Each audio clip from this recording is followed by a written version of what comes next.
은혜 받으실 하나님의 말씀은 로마서 12장 1절과 2절 말씀 한 목소리로 읽겠습니다. 시작. 그러므로 형제들아, 내가 하나님의 모든 자비하심으로 너희를 권하노니 너희 몸을 하나님이 기뻐하시는 거룩한 산 제물로 드리라. 이는 너희가 드릴 영적 예배니라.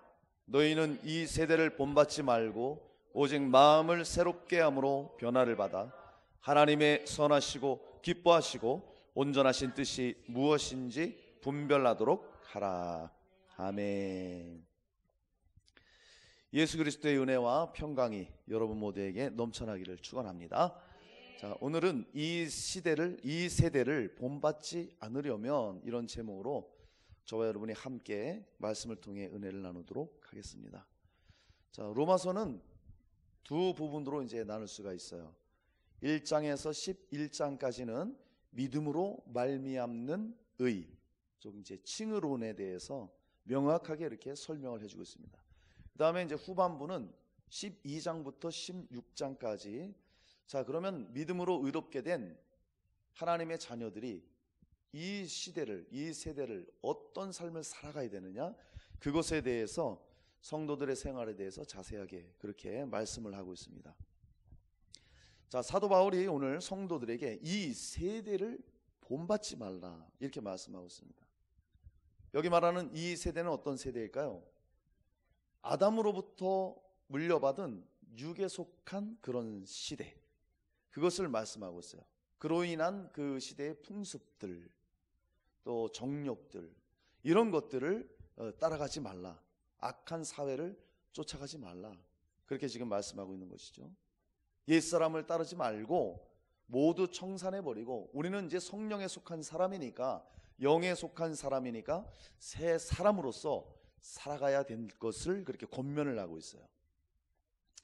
여러분, 지금 저와 여러분이 지금 살고 있는 이 시대는 정말 마지막 시대입니다. 정말 마지막 시대를 저와 여러분이 살아가고 있습니다. 이 시대의 특징을 보면은 옳고 그름이 없어요. 무엇이 옳다, 무엇이 틀렸다, 이 구분을 짓지를 않습니다. 그냥 다양성, 그래서 모든 것을 인정해주는 그런 시대예요. 그러다 보니까 예수 그리스도만이 길이시요 진리시요 생명이다, 오직 그분만이 하나님이시다, 이렇게 말을 하면은 고리따분한 사람으로 생각합니다. 사람들이 인정하지 않아요. 도덕과 윤리는 무너질 대로 무너진 그런 시대입니다. 그리고 세상은 점점 아주 악으로 치닫고 있잖아요. 우리가 이렇게 TV 뉴스를 접해보면 하루가 멀다 하고 너무 흉악한 그런 사건들이 끊이질 않고 터지고 있어요. 그런 것을 보더라도 정말 우리는 정말 마지막 시대, 악한 시대를 지금 살아가고 있다는 것을 보게 돼요. 그래서 오늘은 우리가 이 말씀을 통해 정말 하나님의 자녀된 자로서 우리의 삶은 어떠해야 되는지, 오늘 말씀을 통해서 은혜 받고 새롭게 결단하시는 복된 시간 되시기를 주님의 이름으로 축원합니다. 자, 이 세대를 본받지 않으려면 어떻게 해야 될까요? 첫 번째, 너희 몸을 산제물로 드리라고 성경은 말씀하고 있습니다. 자, 12장 1절 말씀을 보면 우리 같이 한번 읽어볼까요? 시작. 그러므로 형제들아, 내가 하나님의 모든 자비하심으로 너희를 권하노니 너희 몸을 하나님이 기뻐하시는 거룩한 산제물로 드리라. 이는 너희가 드릴 영적 예배니라. 자, 사랑하는 여러분, 이 세대를 본받지 않으려면 우리의 몸을 거룩하게 드려야 합니다. 할렐루야. 자, 여기 말씀을 보니까 첫 번째 12장 첫 단어가 뭐냐면 그러므로, 이렇게 말씀하고 있어요. 접속사로 시작하고 있죠.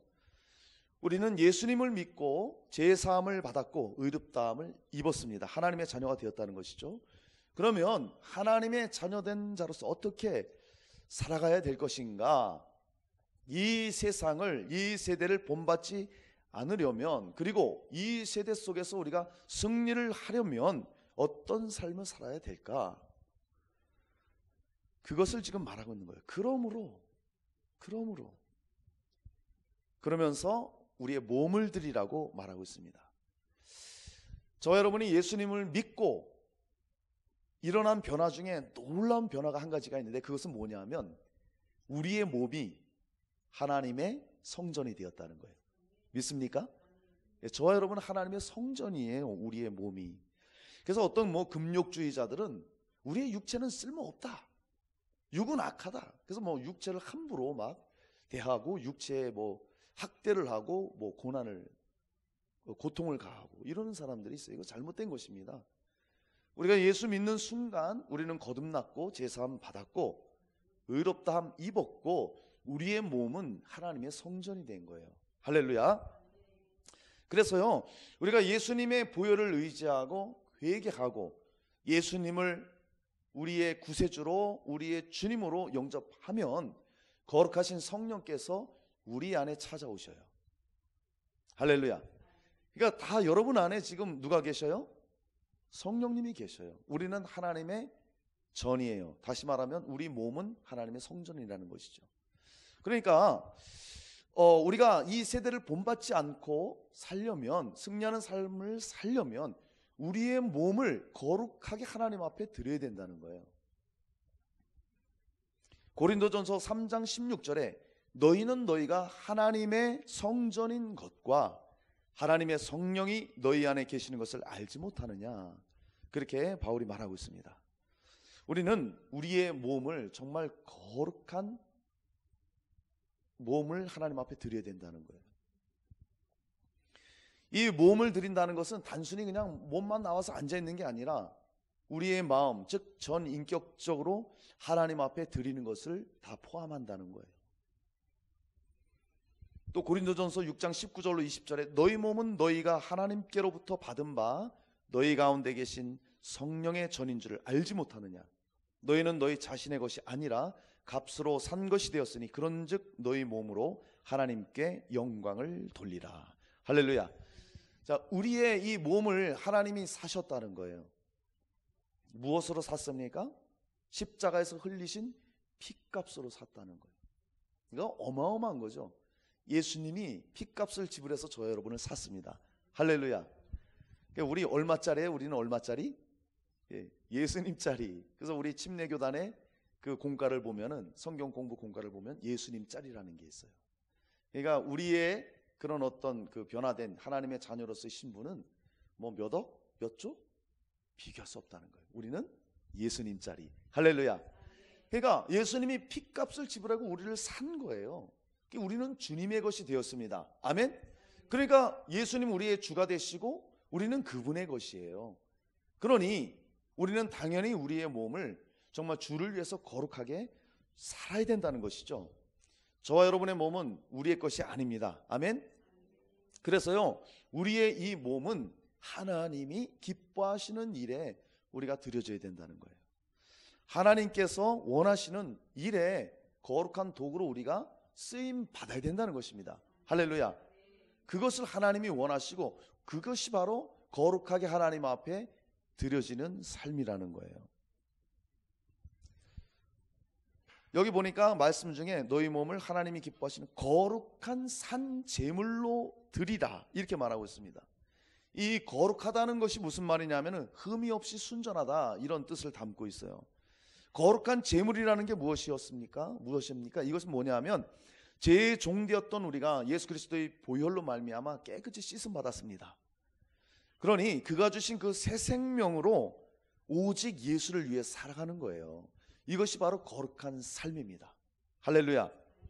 여러분, 이 세대를 우리가 본받지 않으려면 이 세대의 풍속과 이 세대의 어떤 그런 유행과 어떤 세대를 따르는 이런 것으로부터 우리를 지키기 위해서는 우리의 몸을 거룩한 몸으로 하나님 앞에 드려야 된다는 거예요. 거룩한 삶을 살아야 된다는 것입니다. 레위기 11장 45절에 보면 내가 거룩하니 너희도 거룩하라, 그렇게 말씀하고 있습니다. 하나님은 거룩하신 분이십니다. 할렐루야. 우리에게 요구하셔요. 너희가 피를 주고 샀으니 너희 삶도 거룩해야 된다. 그래서 하나님의 성도는 거룩한 삶을 살아가는 것이 마땅한 것입니다. 여러분, 많은 사람들에게 이런 질문을 받아봤어요. 목사님, 술하고 담배를 하는 게 죄입니까? 성경에 그게 있습니까? 아마 여러분들도 그런 질문을 받아봤을 거예요. 아니, 술 먹는 게 죄라고 나와 있어요? 그 안 믿는 사람들도 어떻게 성경은 모르는데 그건 또 잘 알아요. 술 먹는 게 죄라고 어디 나와 있느냐, 성경에 있느냐, 그건 또 잘 압니다. 이런 질문들을 많이 받게 되는데, 여러분 물론 술, 담배 피는 게 성경에 죄라고 명확하게 나와 있지 않아요. 그런데 그분들에게 그렇게 말합니다. 특히 또 이제 믿는 사람 중에서 그렇게 또 질문하는 사람들이 있어요. 그러면 그렇게 되묻습니다. 그러면 술을 마시고 담배를 필 때 감사함이 있습니까? 없는데요. 그러면 술을 마시는 자리에, 담배를 피는 자리에 성령님이 기뻐하시며 같이 거기서 마셔주시고 같이 피십니까? 아니죠. 그겁니다. 명확하게 성경의 죄가 아니라 할지라도 내가 하는 그 행위가 하나님 보실 때 기쁨이 되지 않고 감사가 나오지 않는다면 그것은 하나님이 기뻐하지 않는 거예요. 죄가 될 수 있는 것입니다. 마찬가지예요. 어떤 사람들은 클럽 가서 스트레스 좀 푸는 게 뭐 죄입니까? 그럼 그 클럽에서 성령님이 함께 춤추실까요? 여러분 어떨 것 같아요? 성령님이 거기서 뭐 술 마시고 춤추는 거 좋아하실까요? 아니에요. 성경에는 그런 말 없다 할지라도 주님이 기뻐하지 않으시고, 주님이, 우리가 생각할 때 주님이 이런 모습을 감사하게 생각하지 않으신다면 그것은 죄라는 것입니다. 여러분 정말 우리는 어떤 삶을 살아갈 때 거룩한 삶을 살아야 되잖아요. 그럼 거룩한 삶이 무엇이냐 이거예요. 우리 삶 속에서, 우리의 그 행동 속에서 이런 것들을 계속 질문해 봐야 됩니다. 이것이 과연 우리 주 예수님이 기뻐하실까? 이런 삶이 정말 내 스스로도 감사로 드려질 수 있을까? 이것을 딱 생각한다면 우리는 정말 삶을 구분할 수 있고 거룩한 삶을 우리가 살아갈 수가 있는 거예요. 할렐루야.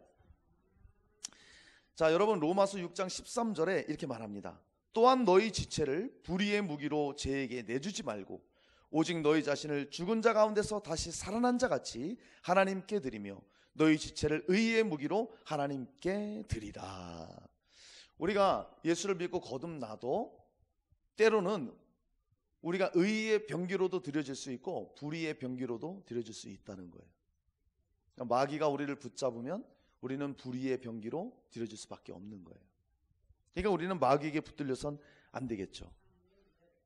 마귀는, 더러운 악한 영들은 우리의 몸을 사로잡습니다.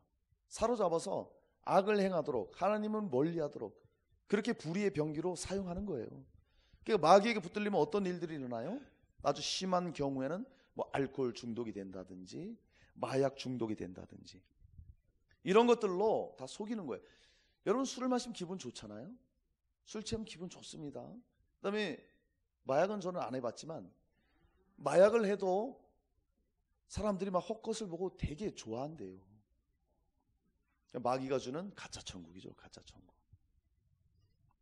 결국에는 그렇게 중독되고 살다가 망해버리는 것이죠. 또 마귀에게 사로잡히면 어떤 일들이 벌어지나요? 우리의 이 세대를 볼 때에 지금 이 시대는 무엇보다도 이 성적인 타락이 아주 극에 달아 있잖아요. 심지어는 저 미국 같은 데는 장로교단인데 동성 부부 목회자를 허용을 했어요.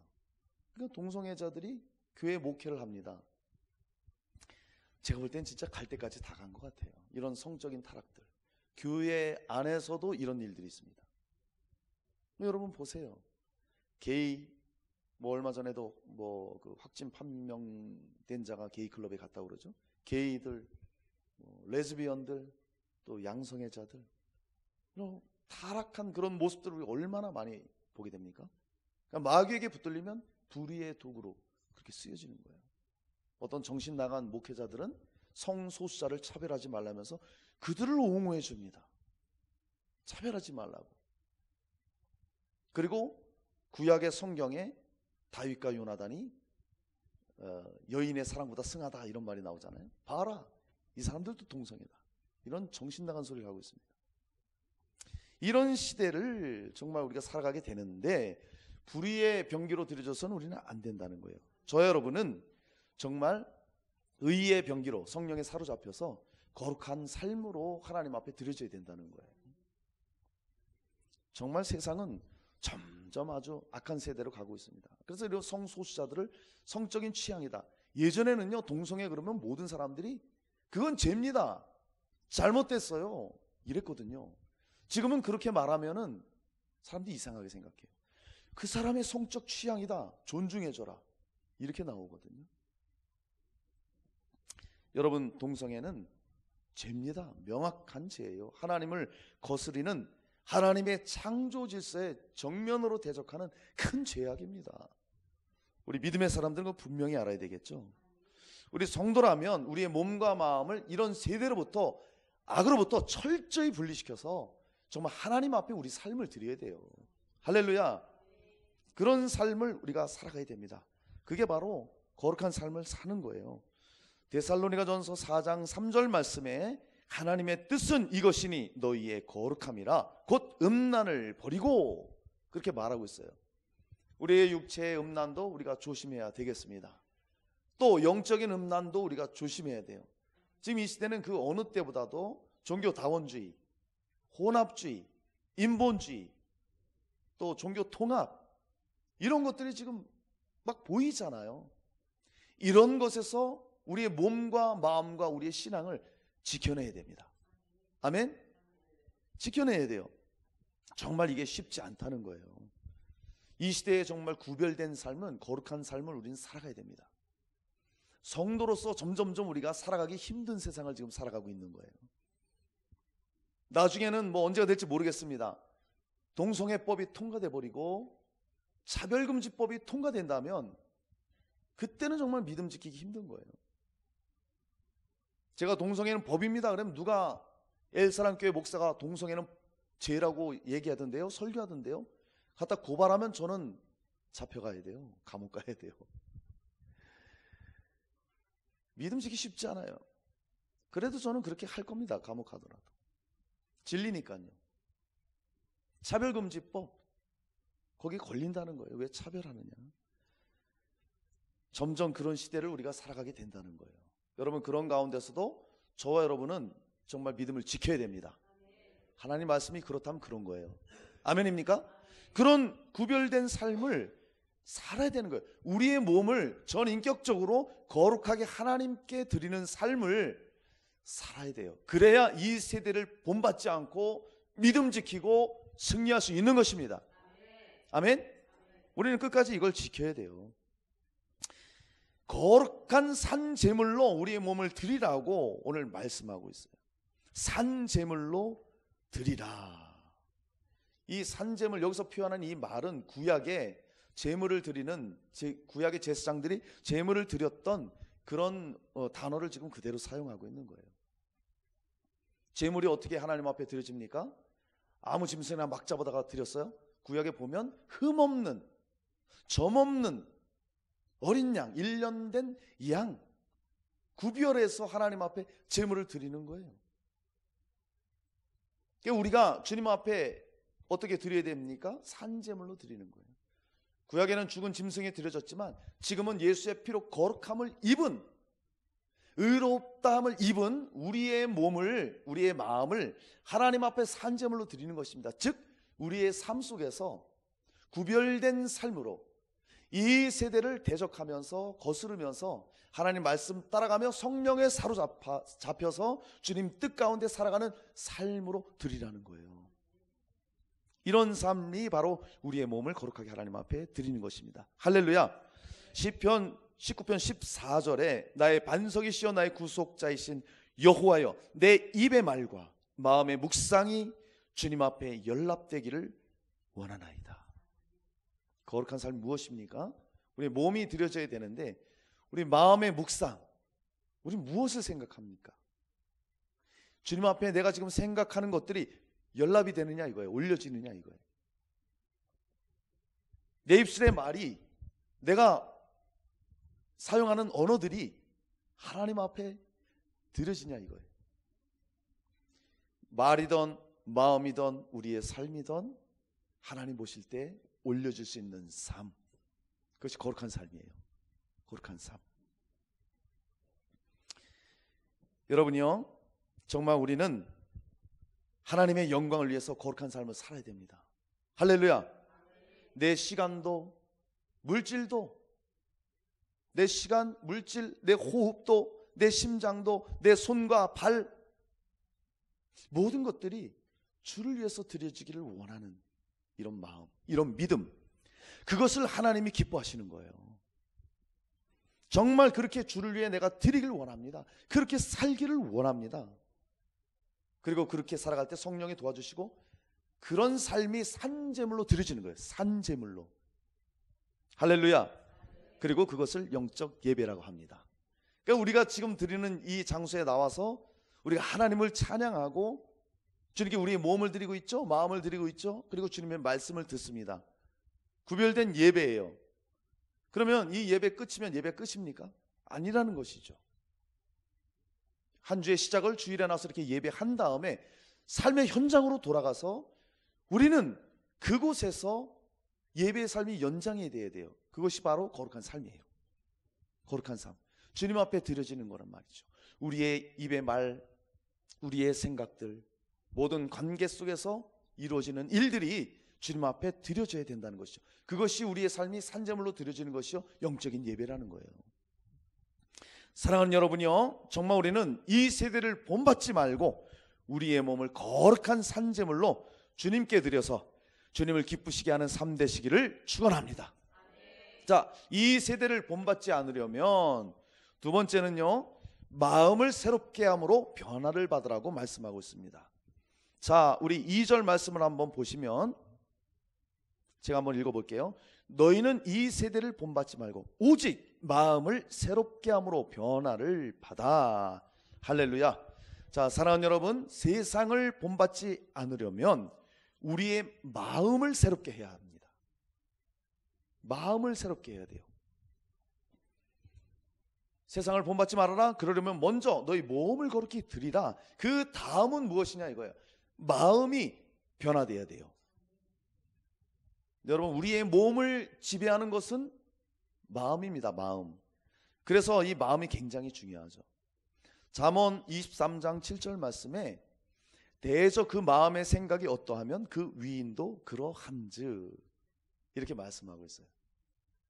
그 사람 마음에 무엇을 품고 있느냐가 그 사람이라는 거예요. 그러니까 마음에 생각하는 대로 몸은 따라가게 돼 있어요. 여러분, 그 깡패, 조폭 이런 사람들은 늘 마음에 뭐가 있어요? 어떻게 하면 위협을 강하고, 어떻게 하면 갈취하고, 어떻게 하면 돈을 더 뜯어내고, 이거잖아요. 이거. 그 사람들은 다 그 마음밖에 없는 거예요. 도박꾼의 마음은 무엇밖에 없어요? 어떻게 하면 내가 돈을 더 따고, 마음에 그거밖에 없는 거예요. 그대로 나오게 되는 것입니다. 저와 여러분의 마음속엔 지금 무엇으로 가득합니까? 예. 그 마음에 있는 것이 그 사람이에요. 그러니까 잠언 말씀 4장 23절에 모든 지킬 만한 것 중에 내 마음을 지키라. 생명의 근원이 이에서 남이니라. 마음을 잘 지켜야 좀 우리의 생명이 올바르게 주님 앞에 드려질 수 있다는 거예요. 바른 삶을, 온전한 신앙생활을 우리가 할 수 있다는 것입니다. 여러분, 우리는 마음을 새롭게 해서 변화를 받아야 됩니다. 할렐루야. 우리 마음에 무엇을 채워야 될까요? 하나님의 말씀을 채워야죠. 성령의 열매가 맺을 수 있도록 성령의 충만함으로 우리가 채워져야 된다는 것입니다. 그리고 주님을 닮기 원하고 정말 믿음으로 살기를 결단하고 그렇게 나갈 때에 변화의 삶을 살 수 있는 거죠. 여기 보니까 마음을 새롭게 함으로 변화를 받아. 이것은 우리의 생각이 새롭게 지속적으로 계속 변하는 것, 이것을 의미하고 있는 거예요. 여러분이요, 이 세대를 우리가 본받지 않으려면 마음을 새롭게 해야 됩니다. 할렐루야. 예, 거듭난 자의 삶을 계속해서 우리가 유지해 나가는 것, 이것이 굉장히 중요합니다. 우리가 이제 여기 침례 받으신 분들이 있잖아요. 우리가 침례를 왜 받습니까? 예수를 믿고 나는 예수님과 함께 죽었습니다. 내 옛사람, 내 죄악의 사람은 장사되었습니다. 그리고 나는 예수님과 함께 부활한 사람입니다. 이거 고백하는 거잖아요. 이제 나는 주를 위해서만 살겠습니다. 매일매일 이거 그렇게 살겠다고 결단해서 침례를 받는 거거든요. 그러니까 여기 마음을 새롭게 함으로 변화를 받아, 이 말씀도 침례 의식에서 나온 그런 말씀이에요. 그러니까 거듭난 삶을 계속해서 유지하면서 살아가고자 하는 그런 말씀인 것입니다. 우리가 그래서 신앙 고백 하잖아요. 갈라디아서 2장 20절. 그 고백을 왜 합니까? 그 말씀 그대로예요. 우리 한번 다 외웠죠? 한번 해볼까요? 갈라디아서 2장 20절 시작. 내가 그리스도와 함께 십자가에 못 박혔나니 그런즉 이제는 내가 사는 것이 아니요 오직 내 안에 그리스도께서 사시는 것이라.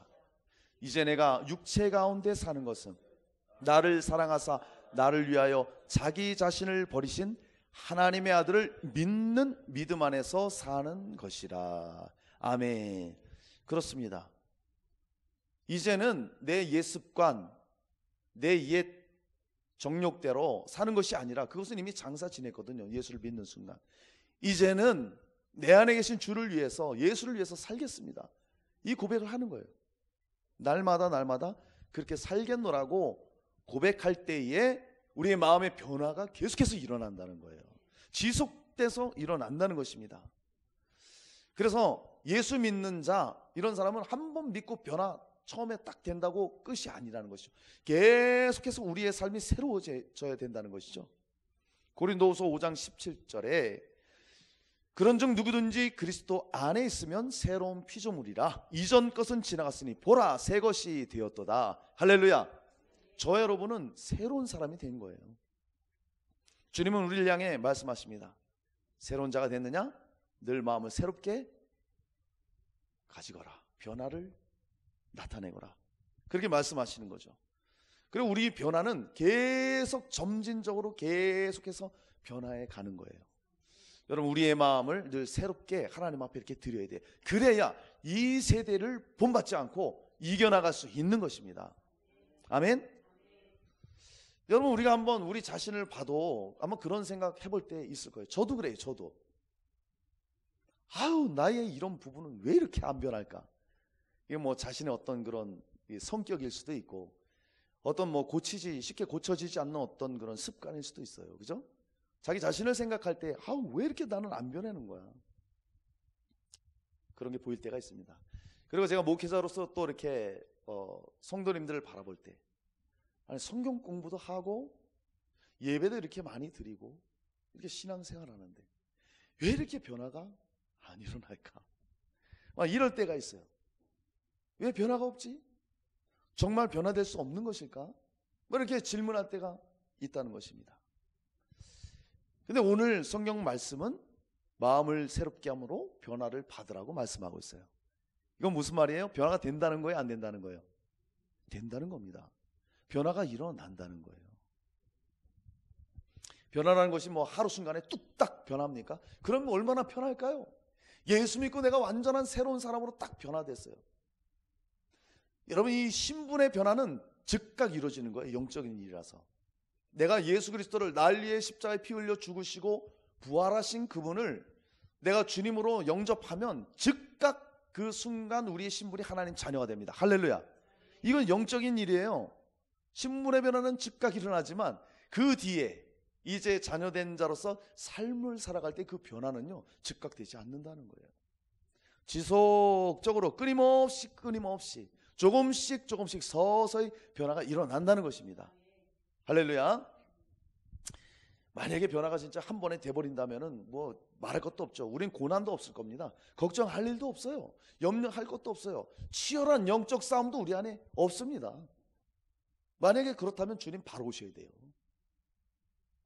그렇지 않다는 것이죠. 우리가 현실의 삶은 그렇지 않잖아요. 얼마나 많이 우리가 부딪힙니까? 나의 모습을 보고 변하지 않는 모습 때문에 또 속상해 할 때도 있고, 그러면서 또 주님을 의지하고, 그게 중요한 거예요. 어떤 사람은 자기 변하지 않는 모습을 그냥 당연히 생각하고 자기 모습을 볼지도 모르죠. 그런데 주님 앞에 그런 모습을 보면서 나는 주님 앞에 왜 이런 모습일까? 속상해하는 사람은 가능성이 있는 사람이에요. 그러면서 주님 나를 고쳐달라고, 내가 변화되길 원한다고, 그런 마음을 가지고 있는 사람은 변화가 일어나요. 할렐루야. 사람에 따라서 그 뭐 시간은 다 다르지만 반드시 서서히 변화가 일어납니다. 할렐루야. 그러니까 성경은 변할 수 있다고 오늘 말씀하고 있는 거예요. 분명하게 말씀하잖아요. 마음을 새롭게 하라. 그리고 변화를 받으라 말하고 있습니다. 여기 이제 변화를 받으라, 이게 이제 중요합니다. 이게 뭐냐면은 이게 수동태 명령형이에요. 이 수동태라는 게 뭐냐면은 변화할 어떤 조건을 내가 갖추면 변화가 된다는 거예요. 좀 전에 말한 것과 같은 의미예요. 내가 정말 변하고자 하는 그런 의지가 있어요, 하나님 앞에. 그러면 변화가 일어난다는 것입니다. 할렐루야. 우리 주님은요, 주님의 일을 하실 때에 딱 불러다 놓고 주님께서 그냥 홀라당 변화시키지 않으세요. 우리와 같이 사역하십니다. 우리의 의지를 보시는 거예요. 우리가 정말 주님 앞에 바르게 살기를 원하고, 주님, 내가 그렇게 살길 원합니다. 변화되길 원합니다. 내 삶이 주님 앞에 드려지길 원합니다. 이러면은 주님이 일하시는 거예요. 변화가 일어납니다. 할렐루야. 그러니까 우리가 어떤 더럽혀지는 그런 상황, 어떤 그런 상황 속에서 피할 필요가 있다는 것이죠. 이게 무슨 말이냐면은, 이제 한 예를 들면 매일매일 그냥 세상 노래만 부릅니다. 요즘 노래는 또 가사가 이상하잖아요. 우리 시대는 그래도 좀 대중가요가 서정적이고 좀 들어도 좀 좋았어요. 근데 지금 대중가요는 어때요? 거의 마귀적인 게 굉장히 많아요. 정말이에요. 특히 우리 젊은 청소년들 막 들으면 안 돼요. 굉장히 영향받습니다. 매일 세상 노래 들으면서 세상 노래 부르면서 주여 내가 주님만을 찬양하기 원합니다. 되겠느냐 이거예요. 안 된다는 것이죠. 어떤 사람이 또 매일 술 마십니다. 매일 술 친구들 만나서 매일 술 마시면서 주여 나로 하여금 술을 안 마시게 해주세요. 이러면 이건 안 된다는 거예요. 그러면 어떻게 해야 돼요? 내가 세상 노래를 딱 안 듣겠습니다. 주님 찬양하게 도와주세요. 그럼 성령이 도와주세요. 주여 내가 술 친구를 좀 멀리 하겠습니다. 주여 나를 붙잡아 주세요. 그러면은 성령이 도와주시는 거예요. 그러면 변화가 일어난다는 것이죠. 할렐루야. 변화 일어납니다. 아멘. 근데 이전 것을 놓지 않으니까 그런 변화가 일어나지 않는다는 것이죠. 여러분, 정말 우리는 그래서 하나님을 찬양하는 찬양을 많이 들으세요. 복음성가 많이 들으시고 또 부르시고 좋습니다. 그리고 이제 몸에 좋은 차들도 마시면서 하나님의 말씀 읽고 이런다면 하나님께서 반드시 우리의 삶을 변화시켜 주십니다. 할렐루야. 우린 변화될 수 있어요. 내 힘으로는 안 돼요. 그러나 내가 의지로 하나님 앞에 그런 뜻을 드리면 성령이 우리를 변화시켜 주시는 거예요. 시편 1편 1절에 보면 복 있는 사람은 악인들의 꾀를 따르지 아니하며 죄인들의 길에 서지 아니하며 오만한 자들의 자리에 앉지 아니하고, 이렇게 말씀해요. 여기 이제 중요한 동사가 3개가 나와요. 뭐냐 하면은 첫 번째가 악인의 꾀를 따르지 아니하며 할 때, 따른다, 이거 선다는 뜻이거든요. walk, 걷다 이거예요. 그 다음에 또 하나는, 두 번째는 죄인의 길에 서지 아니한다 할 때, 서다, stand. 그 다음에 또 한 가지가 뭐냐 하면은 오만한 자들의 자리에 앉지 아니하다 할 때 앉다, sit, 앉다. 이게 뭐예요? 죄인의 길에 걷다 보면 거기에 서게 되고, 거기에 머물러 서다 보면 털포닥 주저앉아서 일어나지도 않는다는 거예요. 우리의 삶이 정말 변화받기 위해서는 애초에 그런 자리에 가지 않는 것이 좋습니다.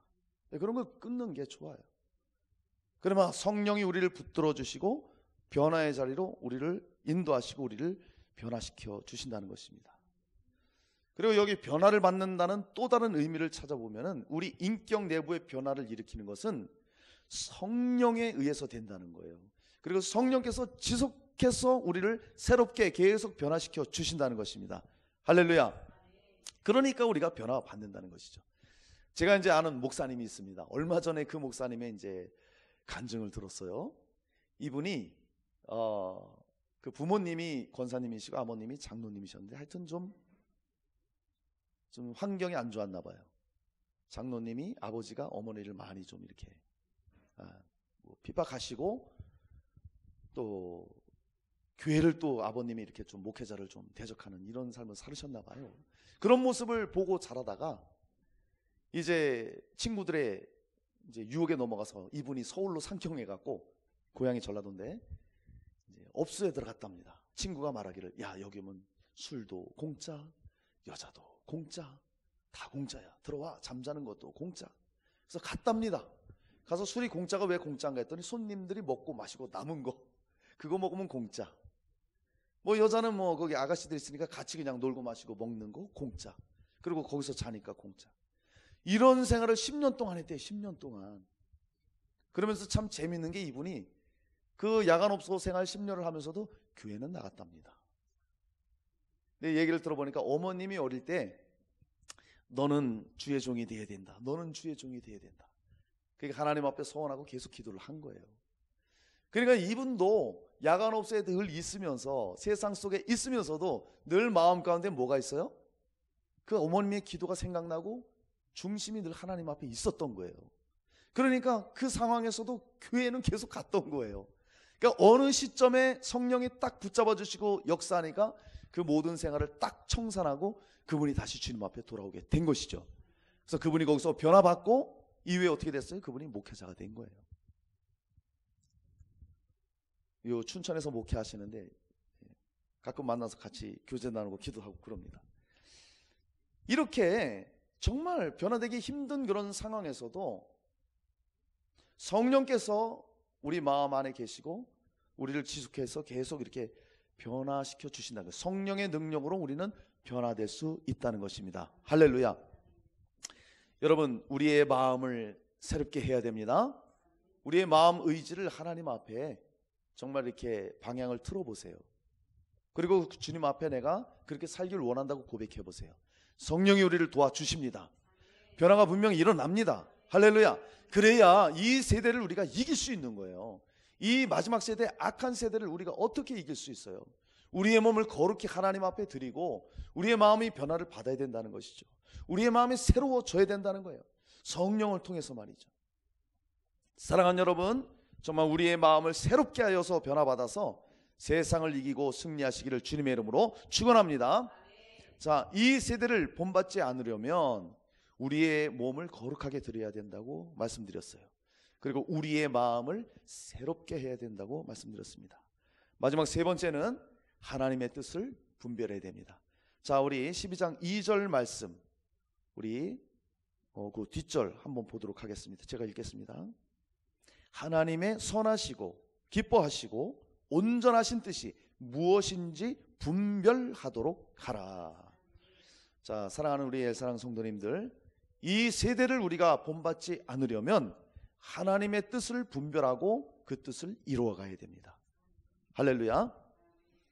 우리의 몸을 드리고 우리 마음을 새롭게 하고 변화되어서 우리는 이제 하나님의 뜻을 분별하고 그것을 기뻐하면서 우리가 살아가야 된다는 것입니다. 여기서 이제 하나님의 뜻을 분별한다는 것 굉장히 중요한 것입니다. 하나님의 뜻을 우리가 어떻게 분별을 합니까? 하나님의 말씀을 가까이 하고 또 우리가 기도하는 가운데 우리가 분별할 수 있겠죠. 그리고 여기서 분별한 다음에 그 분별에 머물러 있는 것이 아니라 삶으로 그게 연결이 되어야 된다는 거예요. 그런 의미까지도 지금 다 포함하고 있습니다. 즉 하나님의 뜻을 우리가 분별했다면 우리의 몸을 드리고 또 우리의 마음이 변화받아서 살아가고 또 하나님의 뜻을 우리가 분별을 했다면 우리의 가정에서, 우리의 직장에서, 우리의 공동체 안에서, 우리의 사회 안에서 살아갈 때에 반드시 순종하는 삶으로, 행함 있는 믿음으로 그것이 나타나야 된다는 거예요. 이게 굉장히 중요합니다. 아무리 하나님의 뜻을 많이 분별한다 할지라도 이건 하나님의 뜻이야, 분명한 하나님의 뜻이야, 이렇게 분별을 해도 저것은 옳지 않아, 하나님이 원하지 않아, 이렇게 분별을 해도 내 삶에서 순종에 따르지 않는다면 그건 헛된 거죠. 아니라는 거예요. 그러니까 주변에 저는 그런 사람 많이 봐요. 어떤 사람은 기도만 해요. 목회자인데도요 교회를 떠나지 않습니다. 기도만 해요. 기도만. 회개하고 기도만 계속합니다. 그것이 나쁘다는 게 아니에요. 너무나 귀합니다. 귀하잖아요. 기도하고 회개했으면 그 다음은 어떻게 해야 돼요? 하나님의 뜻을 분별했으면 그 다음은 나가든지 행동을 해야 돼요. 주님의 뜻을 이루기 위한 순종이 있어야 돼요. 전에도 말씀드렸지만 주님은 일방적으로 주님의 일을 막 행하지 않으세요. 꼭 주님께서는 우리 사람을 통해서 일하십니다. 할렐루야. 그 일에 우리가 쓰임 받아야죠. 하나님의 뜻을 분별한다는 것은 우리의 삶을 순종으로 들여서 주님이 일하시게끔 하는 거기까지 가야 된다는 거예요. 또 어떤 사람은 기도를 너무너무 많이 합니다. 그래서요, 이제 제 주변에 그런 사람 많이 봤어요. 또 이제 성령 사역하는 이런 분들이 있습니다. 이런 분들은 안수 받으려고 임파테이션 받는다고 국내 유명한 그런 강사들이 있으면 가서 안수 받아요. 임파테이션 받습니다. 그 다음에 외국에 유명한 능력 있는 강사가 있으면 외국까지 갔다 와요. 그분들 고백하는 게 정말 임파테이션 받고 안수 받고 임파테이션 받으면 이 몸이 막 불덩이가 됩니다. 막 하나님의 뜻을 알고 하나님과 친밀한 시간을 갖는다고 그렇게 고백을 해요. 좋다 이거예요. 저는 그걸 뭐라 그러지 않아요. 우리는 말씀을 가까이 하고 기도 많이 해야 돼요. 하나님과 친밀해야 됩니다. 근데 그 자리에 머물러서는 안 된다는 거예요. 분별이 됐다면 그 다음엔 어떻게 됩니까? 순종의 자리에 나가야 돼요. 하나님의 뜻을 이루는 자리에 우리 자신을 몸으로 드리고 우리가 새롭게 되고 그 자리까지 순종으로 나가야 된다는 것입니다. 할렐루야. 이게 진정한 믿음 생활이에요. 이 시대를 이길 수 있는 것은 바로 그것입니다. 분별하고 앉아있는 게 아니에요. 기도만 하고 거기 계속 머물러 있는 게 아니에요. 내가 성령 충만 받고 불덩이가 되고 하나님과 교제를 해도 그 자리에 있으면 안 된다는 거예요. 어떻게 해요? 나가야 되는 거예요. 자, 그래서 인터컵 단체 그 구호를 제가 굉장히 좋아합니다. 우리는 순종하고 하나님은 역사하신다. 한번 우리 해볼까요? 우리는 순종하고 하나님은 역사하신다. 시작. 우리는 순종하고 하나님은 역사하신다. 할렐루야. 이 문장이 굉장한 겁니다. 그래서 우리가 하나님의 뜻을 분별했다면 어떻게 해야 돼요? 그 다음 반드시 순종이 따라야 돼요. 그럼 뭐를 봐요? 하나님의 역사하심을 보는 거예요. 하나님의 영광을 보게 되는 거예요. 거기까지 지금 가라는 거예요. 여기 하나님의 뜻을 분별하라는 것이 바로 그것을 의미하고 있어요. 거기까지 가라는 거예요. 여러분, 정말 하나님의 뜻을 이뤄가려면은 또 하나님의 은혜가 우리에게 또 필요합니다. 여러분 어떻습니까? 여러분 정말로 하나님 뜻대로 지금 살아가고 있습니까? 그러면 선뜻 아멘 그렇게 살아갑니다. 저 자신도 사실 대답하기가 좀 어려울 때가 있어요. 어떻습니까? 우리 정말 하나님 뜻대로 지금 살아가고 있습니까? 아멘하기 힘든 부분이 있다는 것이죠. 그런데 이렇게 한번 질문해 볼게요. 내가 하나님의 뜻에 전적으로 순종하지 못하지만 난 정말 주님을 사랑합니다. 난 정말 예수님 의지합니다. 나 그리고 하나님 뜻대로 살고 싶어요. 말씀 붙잡습니다. 이 마음 있으신가요? 여기는 아멘이시죠? 하나님 그거 기뻐하셔요. 하나님 완벽한 사람 찾으시는 게 아니에요. 그렇게 아멘하고 나간다면 그때 하나님이 은혜를 부어주시는 거예요. 그런 자들에게 은혜를 주시는 거예요. 우리 모임에 이제 그 목회자들 모임 일주일에 한 번씩은 만나서 기도하고 전도하고 이렇게 교제 나누는 모임, 목사님들 모임이 있는데요. 우리의 이제 별칭이 하나 있습니다. 별칭이 뭐냐면은 어리버리 목사님들이에요. 어리버리해. 안 웃기신가 봐요. 왜 그러냐면은 목회자 한 사람 한 사람 다 고백을 해봤어요. 교제를 해봤잖아요. 너무 연약해요. 세상에 내놓을 게 하나도 없어요. 저도 방학 많이 하다가 돌아온 사람이죠. 하나님 은혜 입어서. 어떤 분은 저보다 더 하더라고요. 정말 엄청난 분이에요. 신학교 다니면서도 클럽 다니고 술 담배 하고 안수를 받고도 담배 피우고 다니고 막 이런 분이 은혜를 받아서 지금 목회를 하고 계셔요. 그분이 목회 지금 잘하고 계셔요. 그분도 마찬가지죠. 너무 연약하고 자기는 부족하대요. 다른 분도 그러고 다 고백이 똑같습니다. 여러분 목회자가요 똑똑하고 잘나고 능력 있는 사람이 목회자 된 경우가 물론 그런 사람도 있어요. 하나님이 쓰시니까요. 근데 대부분 고백하는 게 다 그겁니다. 난 연약해요. 난 보잘것 없습니다. 하나님 은혜로 하나님이 날 불러주셨습니다. 맞습니다. 여러분 그게 중요한 거예요.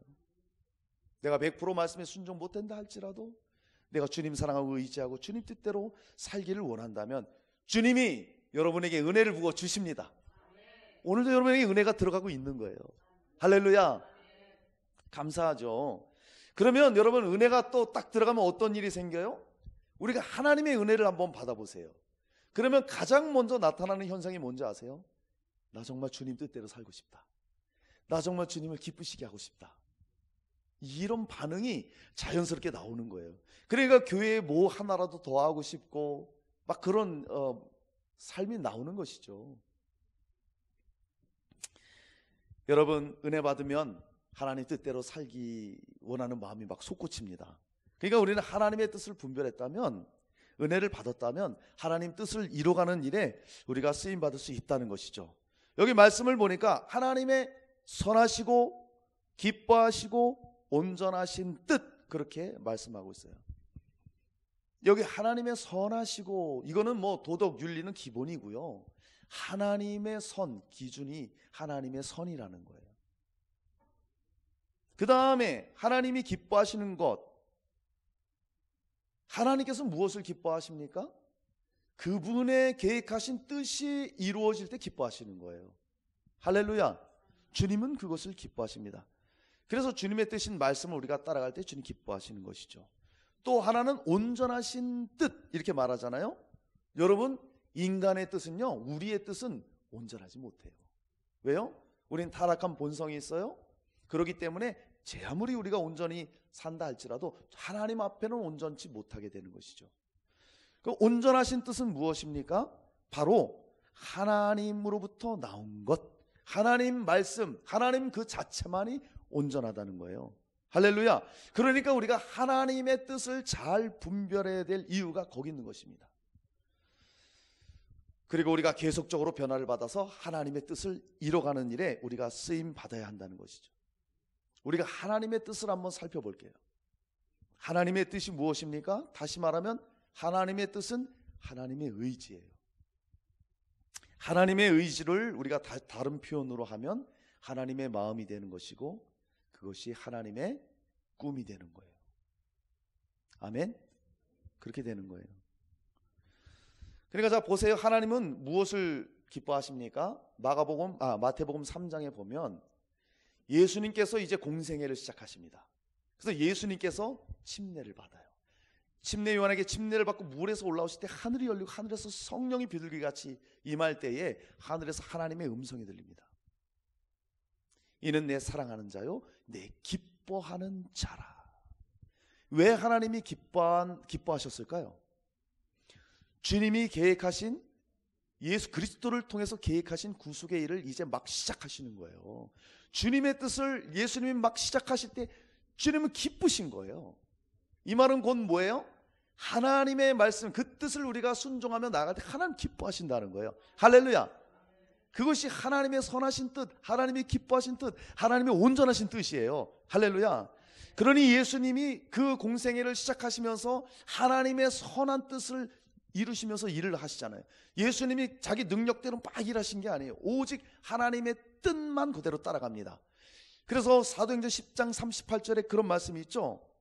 하나님이 나사렛 예수에게 성령과 기름을 기름 붓듯 하심에 그가 두루다니시며 선한 일을 행하시고 마귀에게 눌린 모든 자들을 고치셨으니, 주님이 하신 일은 하나님이 원하시고 뜻하신 일을 했다는 거예요. 즉 선한 일을 했다고 하는데 그것이 무슨 일입니까?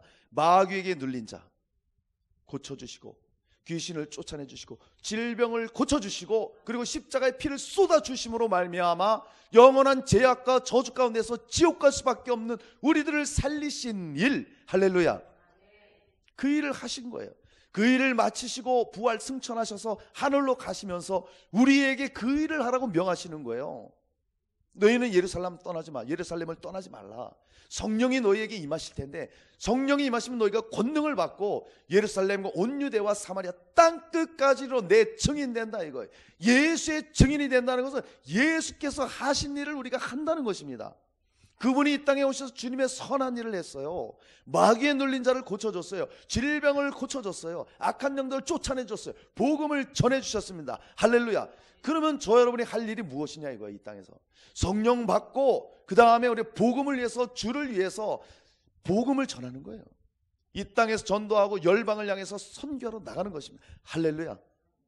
그것이 하나님의 선하신 뜻이요 기뻐하신 뜻이요 온전하신 뜻을 우리가 살아가는 것입니다. 할렐루야. 마태복음에 우리 주님이 마지막 유언을 말씀하시잖아요. 28장 19절로 20절.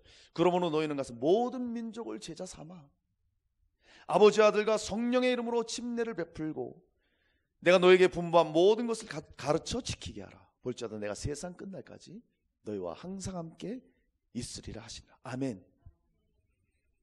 예수님이 선한 일을 행하시고 그 일을 우리에게 맡겨주셨습니다. 할렐루야.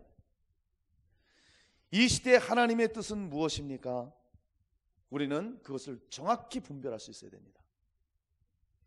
이 세대를 본받지 않으려면 하나님의 뜻을 분별하고 우리는 그 뜻을 이뤄가는 일을 살아가야 합니다. 그것은 우리가 예수 그리스도의 분량으로 충만해지는 거예요. 즉 우리의 성품은 주님을 닮아가는 거예요. 예수 닮아가는 거예요. 그리고 우리의 삶 속에서 성령의 열매를 맺어가는 거예요. 이건 내적인 어떤 변화들이죠.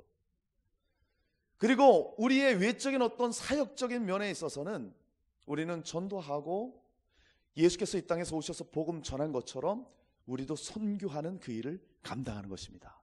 할렐루야. 이 일을 우리가 하는 거예요. 그리고 그 일 할 사람들을 우리가 세워가는 것입니다. 그러니까 저의 가장 큰 바람은 우리 엘사랑교회가 정말 전도하는 교회, 선교하는 교회, 열방을 섬기면서 주님의 재림을 사모하는 교회, 그리고 다음 세대 세우는 거예요. 정말 주님의 재림을 맞이할 수 있는 마지막 시대 청년들, 다음 세대 세우는 것, 저희 간절한 소망이기도 하죠. 여러분, 우리는 정말 주를 위해 살고 복음을 위해 선교를 위해 살아가야 됩니다. 할렐루야. 그것이 하나님의 뜻을 분별하고 그리고 주님의 뜻을 이뤄가는 삶입니다. 주님의 거룩한 신부로 우리가 준비되어지고 주 예수의 재림을 사모하는 그런 재림의 신앙으로 무장되어 있을 때 이 시대를 우리가 이길 수 있는 거예요. 이거 외에는 이 세대를 이길 수가 없어요. 사랑하는 여러분, 말씀 마치겠습니다. 우리가 오늘 이 세대를 본받지 않으려면, 즉 이 마지막 악한 세대를 이기기 위해서는 어떻게 됩니까? 우리의 몸을 거룩하게 드려야 돼요. 우리의 마음이 변화를 받아 새롭게 되어야 됩니다. 그리고 하나님의 뜻을 분별하고 이뤄가는 일에 우리가 쓰임 받아야 됩니다. 사랑하는 우리 엘사랑 성도님들이 한 분도 빠짐없이 이렇게 주님 앞에 드려져서 이 시대를 이겨나가고 승리해서 주님께 영광 돌리는 귀하고 복된 삶 되시기를 주님의 이름으로 축원합니다.